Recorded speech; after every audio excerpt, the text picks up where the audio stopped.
How does Ethereum mining work after switching to proof of stake? So, you've heard Ethereum doesn't use miners anymore, right? But how does it work now? Who's keeping the system running? What even is proof of stake? And why did Ethereum switch to it? If all of this sounds like sci-fi gibberish, don't worry. Hi everyone, my name is Cryptosaur. In this video, we're going to break down Ethereum's big shift from proof of work to proof of stake using simple examples, some relatable analogies, and maybe a tiny sprinkle of humor.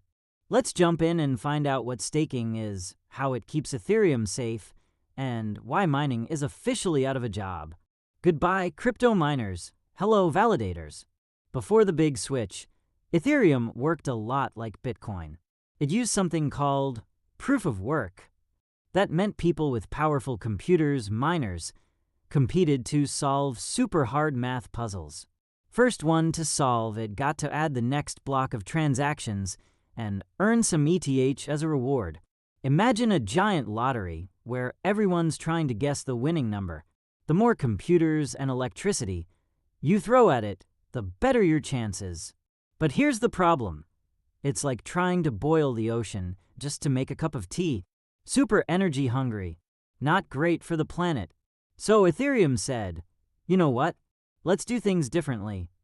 In 2022, Ethereum switched over to a system called proof of stake. Now, instead of miners competing with electricity and hardware, Ethereum uses validators, people who lock up or stake some of their Ethereum as a deposit. And if they play by the rules, they get rewarded. If they cheat or go offline, they can lose some of their staked Ethereum. It's like putting money down as collateral to prove you'll be a good citizen. This is where it gets fun. Think of Ethereum now like a huge game of The Bachelor. But instead of roses, you hand out blocks. And instead of choosing the most handsome miner with the fastest computer, Ethereum randomly picks a validator to propose the next block, but only from a pool of people who've already proven their commitment by staking their Ethereum. No more expensive mining rigs. No more sky-high electricity bills. Just Ethereum holders locking up their coins and hoping to be chosen. So, what happens when you stake Ethereum? And how exactly does Ethereum decide who gets to make the next block? Let's break that down next. How staking actually works, and who gets picked. Alright, so Ethereum now runs on validators instead of miners. But how does Ethereum actually choose who gets to make the next block? Let's use a really simple analogy. Imagine a raffle. Everyone who wants to join has to buy a ticket. But instead of cash, your tickets are made of Ethereum. The more Ethereum you stake, the more tickets you get. If you stake 32 Ethereum, which is the minimum required to become a full validator, it's like entering the raffle with 32 tickets. Someone else with 64 Ethereum has 64 tickets. So yes, the more Ethereum you stake, the higher your chances of being picked, but it's still random. You could win with just 32 tickets, and someone with 1,000 might still not get picked for a while. It's a bit of luck and a bit of skin in the game.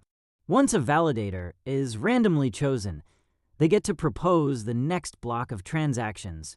Other validators then check and confirm that block is legit. If everything checks out, the block is added to the chain, and the proposer gets a reward in Ethereum.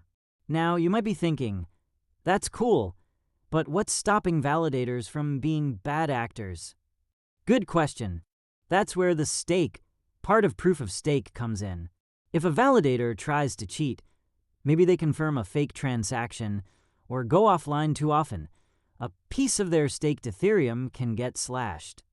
That means the network literally burns some of their money. Ouch. It's like Ethereum is saying, play fair, or I'll take your lunch money.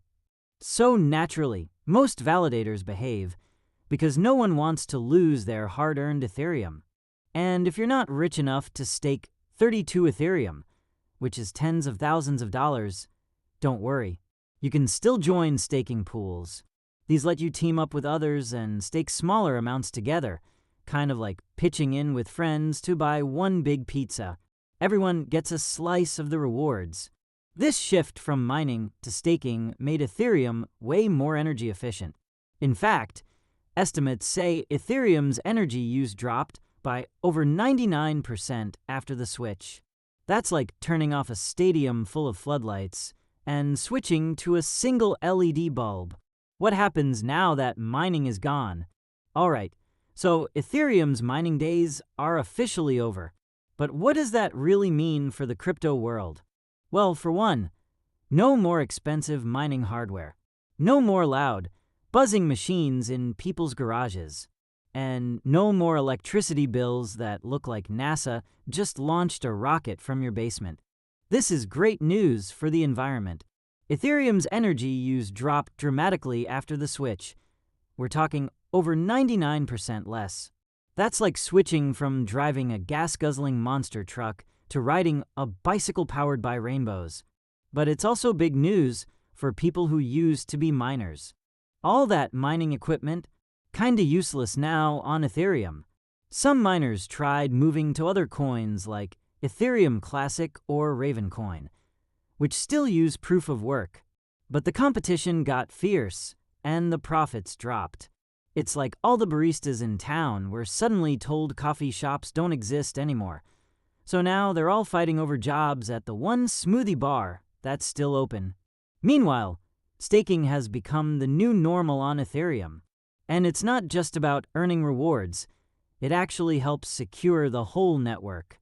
The more Ethereum people stake, the more skin in the game they have. That means it's in everyone's best interest to keep Ethereum running smoothly and honestly. So, is mining totally gone in crypto? Not quite. Bitcoin, for example, still uses proof of work, and some other smaller chains do too.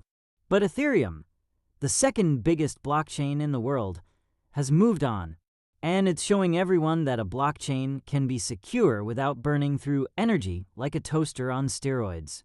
In fact, Ethereum's switch to proof of stake was nicknamed the Merge, and it was one of the biggest upgrades in crypto history.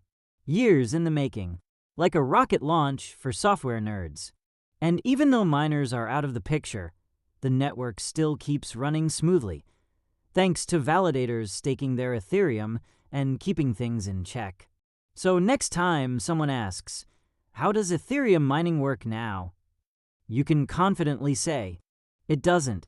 Ethereum doesn't mine anymore. It stakes. Let's sum it up. Ethereum no longer uses miners. It's all about staking now.